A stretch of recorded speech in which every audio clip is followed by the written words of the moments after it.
Assalamualaikum warahmatullahi wabarakatuh. Sahabat yang dirahmati Allah, kali ini saya akan berbagi kisah tentang syafaat yang diberikan Rasulullah Shallallahu Alaihi Wasallam pada umatnya di padang mahsyar.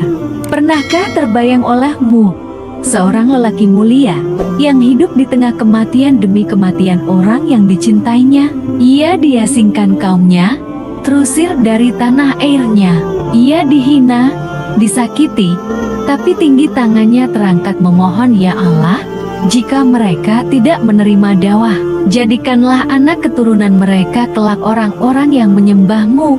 Pernahkah terbayang olehmu seorang lelaki mulia yang harus menggantungkan batu di perutnya demi menahan lapar? Ia akan makan di lantai layaknya seorang budak, padahal raja-raja dan para kaisar memandang penuh iri pada kekokohan masyarakat dan kesetiaan pengikutnya. Dia lelaki mulia itu, Muhammad bin Abdullah, Rasulullah. Pernah suatu ketika beliau bersabda, "Setiap nabi memiliki satu doa yang tidak akan tertolak, dan aku menyimpannya untuk umatku di padang mahsyar nanti." Tulmot yang ia khawatirkan hanya umatnya. Disebutkan dalam sebuah hadis dari Abbas radhiyallahu anhu bahwa Rasulullah bersabda, "Orang yang pertama kali dibangkitkan dari kubur di hari kiamat nanti adalah Muhammad Shallallahu Alaihi Wasallam. Jibril akan datang padanya dengan membawa buruk, Israfil datang membawa bendera dan mahkota, Israel datang dengan membawa pakaian-pakaian surga. Israfil bersuara, 'Wahai roh yang baik, kembalilah ke tubuh yang baik,' maka kubur terbelah dua. Pada seruan yang kedua pula, kubur mulai terbongkar. Pada seruan yang ketiga, ketika Rasulullah berdiri, beliau membuang tanah di atas kepala dan janggutnya. Beliau melihat kanan dan kiri, didapati tiada lagi bangunan. Rasulullah menangis sehingga mengalir air matanya ke pipi. Rasulullah bersabda, 'Kekasihku Jibril, gembirakanlah aku.' Jibril berkata, 'Lihatlah apa yang ada di hadapanmu.' Rasulullah bersabda, 'Bukan seperti itu pertanyaanku.' Jibril kembali berkata, 'Adakah kau tidak melihat bendera kepujian yang terpasang di atasnya?' Rasulullah bersabda, 'Bukan itu maksud pertanyaanku. Aku bertanya kepadamu akan umatku. Di mana perjanjian mereka? Niscaya akan kuatlah pertolongan pada hari ini. Aku akan mensyafaatkan umatku.' Jibril menyeru, 'Wahai sekalian makhluk, datanglah kamu semua ke tempat yang telah disediakan oleh Allah Ta'ala.' Umat-umat datang dalam keadaan satu-satu kumpulan. Setiap kali Nabi Muhammad berjumpa satu umat, beliau akan bertanya, 'Di mana umatku?' Jibril berkata, 'Wahai Muhammad, umatmu adalah umat yang terakhir. Apabila Nabi Isa datang, Jibril menyeru tempatmu.' Maka Nabi Isa dan Jibril menangis. Nabi Muhammad berkata, 'Mengapa kamu berdua menangis?' Jibril berkata, 'Bagaimana keadaan umatmu, Muhammad?' Nabi Muhammad kembali bertanya, 'Di mana umatku?' Jibril berkata, 'Mereka semua telah datang. Mereka berjalan lambat dan perlahan.'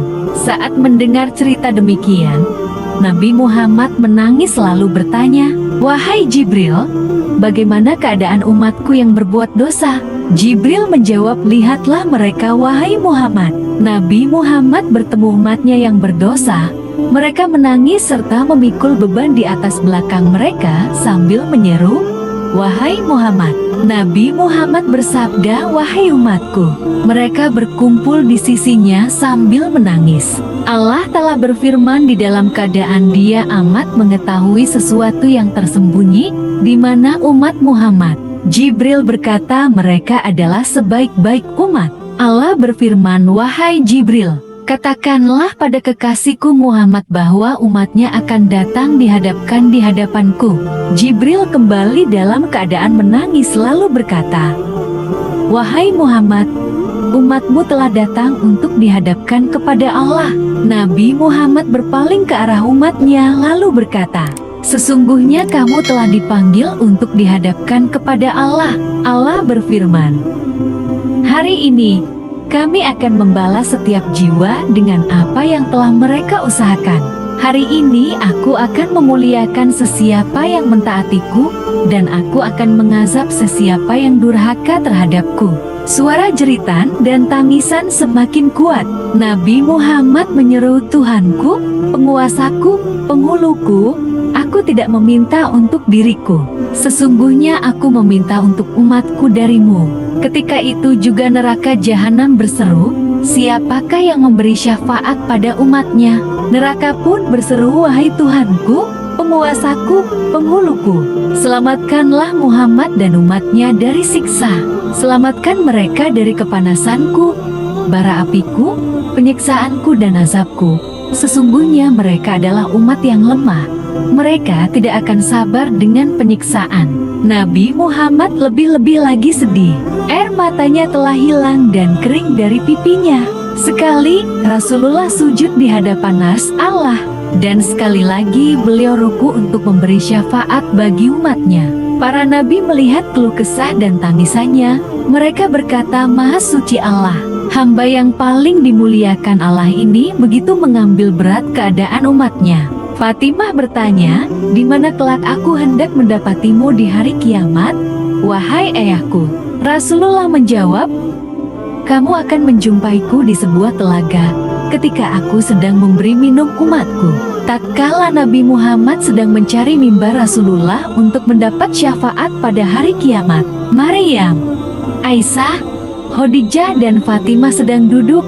Ketika Maryam melihat umat Nabi Muhammad, dia berkata, ini umat Nabi Muhammad, mereka telah sesat dari Nabi mereka. Rasulullah mendengar perkataan Maryam, semakin sedih. Nabi Adam berkata kepada Nabi Muhammad, ini umatmu wahai Muhammad, mereka berkeliling mencarimu untuk meminta syafaat. Nabi Muhammad menjerit dari atas mimbar lalu bersabda, marilah kepadaku wahai umatku. Wahai siapa yang beriman dan tidak melihatku, aku tidak pernah lari dari kamu, melainkan aku senantiasa memohon kepada Allah untukmu. Umat Nabi Muhammad berkumpul di sisinya.